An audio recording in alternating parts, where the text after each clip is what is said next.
We've talked about how revealing embarrassing things can lead to both trust and respect, which is pretty cool. You get a 2-for-1. There's other ways to do this as well. And one of the big ones is leading conversation, right? When you lead, and this doesn't mean dominating what's being said necessarily, as much as it does sort of steering the path. What are you guys going to talk about?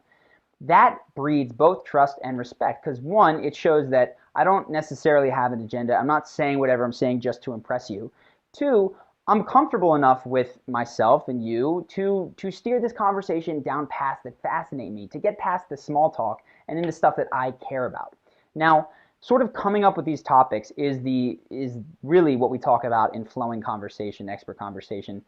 I don't want to go too deep into this, but I will give you one quick thing that you can do in your first interactions to do this, because you're going to start exchanging a bit of information about each other.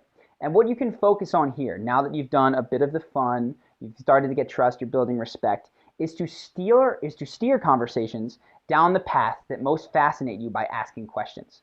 So if someone says something and you are truly and genuinely interested, what you can do is say, hold on, like, you got to tell me more about that. Like, so you just went on a meditation retreat? Was it like guided meditation? Did you sit there all day in silence? Like, I'm curious, tell me more.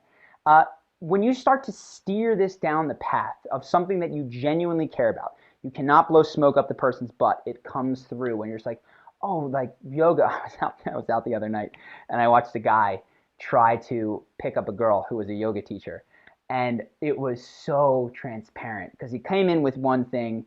She wasn't really having it. She says, yoga. Oh, yoga. Like, I just really like to sit and connect with myself. Like, do you meditate too? That's so fascinating.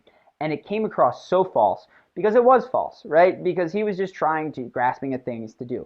Now, someone else who really cares, I'm sure their body language would have conveyed like, oh, wait, you're a yoga teacher? Like, no kidding. I just did this awesome yoga retreat. You have to tell me what kind you do, vinyasa, whatever.